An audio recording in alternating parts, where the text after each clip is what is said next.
வணக்கம். நம்ம தினமும் பேசுற புரணி, வதந்திகள் இது மாதிரியான நவீன பிரச்சனைகளுக்கு ஒரு 2000 வருஷம் பழமையான தமிழ் நூல் ஒரு தீர்வு சொல்லுதுன்னா உங்களால நம்ப முடியுதா? வாங்க இதுக்குள்ள கொஞ்சம் ஆழமா போய் பார்க்கலாம். ஆனா அதுக்கு முன்னாடி நாம இது கொஞ்சம் யோசிச்சு பார்ப்போமா?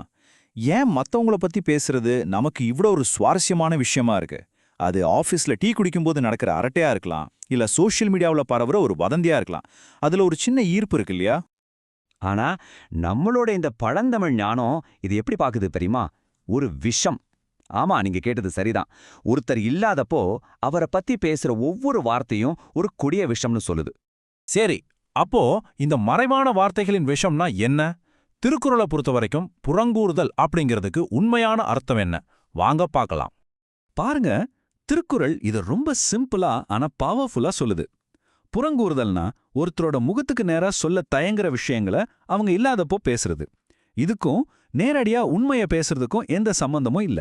இது ஒரு விதமான மறைமுக தாக்குதல். இப்போ ஒரு செம்ம ஆழமான கேள்விக்கு வர்றோம். திருக்குறள் நம்ம முன்னாடி ஒரு பெரிய தர்ம சங்கடத்தை வைக்குது. ரெண்டுல எதுங்க பெரிய தப்பு?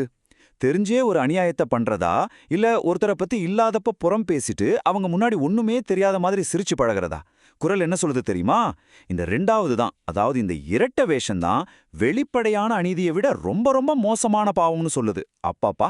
சரி, இப்படி புறம் பேசுறதால என்ன பெரிய நஷ்டம் வந்துட போகுது? அந்த விஷயம் மத்தவங்கள மட்டும்தான் பாதிக்குமா? இல்ல அது நமக்கே ஒரு பூமராங் மாதிரி திரும்பி வரும். அது எப்படின்னு பாப்போமா? அப்போ இதுக்கு நாம கொடுக்க வேண்டிய விலை என்ன தெரியுமா? 1, இது உங்க கேரக்டர்லயே ஏதோ கோளாறு இருக்குன்னு ஊருக்கே வெளிச்சம் போட்டு காட்டிடும். 2, நீங்க மத்தவங்கள பத்தி பேசினா மத்தவங்களும் உங்க தப்ப தேடி கண்டுபிடிச்சு பேச ஆரம்பிப்பாங்க இல்லையா? 3, எவ்வளோ க்ளோஸ் ஃப்ரெண்டா இருந்தாலும் சரி, இந்த ஒரு பழக்கம் அந்த நட்பையே உடைச்சிடும். கடைசியா உண்மையான உறவுகள்ல கிடைக்கிற அந்த சந்தோஷத்தையே இது இல்லாம பண்ணிடும். சோ புறம் பேசுறதுங்கிறது சும்மா ஒரு கெட்ட பழக்கம் மட்டும் இல்ல, அது நம்மள நாமே தனிமைப்படுத்திக்கிற ஒரு வழி. இத பத்தி ஒரு குறள் ரொம்ப அழகா மனசுல தக்கிற மாதிரி சொல்லுது. உண்மையான நட்போட சந்தோஷம்னா என்னன்னே தெரியாதவங்க தான் பிரிவினையை உண்டாக்குற வார்த்தைகளை பேசி ரொம்ப நெருக்கமா இருக்கிற நண்பர்களை கூட பிரிச்சு விடுவாங்க. யோசிச்சு பாருங்க, புறம் பேசுறதுன்றது நம்மால உண்மையான ஆழமான உறவுகளை உருவாக்க முடியலையோன்ற ஒரு அறிகுறிதான். ஓகே, இவ்ளோ நேரம் இது ஒரு விஷம், இது தப்புன்னு பார்த்தோம். அப்போ இதுக்கு மருந்து இல்லையா? புறங்கூறுதல் விஷம்னா அதுக்கான மாற்று மருந்து என்ன? திருக்குறள் அதுக்கும் ஒரு வழியை காட்டுது. அதுதான் சுய பரிசோதனைங்கிற கண்ணாடி. திருக்குறள் சொல்ற தீர்வு பார்க்க ரொம்ப சிம்பிளா இருக்கும், ஆனா ரொம்பவே சக்தி வாய்ந்தது. ஒரு 3 ஸ்டெப் தான். ஸ்டெப் 1, நீங்க அடுத்தவங்களோட ஒரு தப்ப கவனிக்கிறீங்க. ஓகே. ஸ்டெப் 2, உடனே அங்கேயே நிறுத்திட்டு உங்களுக்குள்ள திரும்பி பார்க்கறீங்க.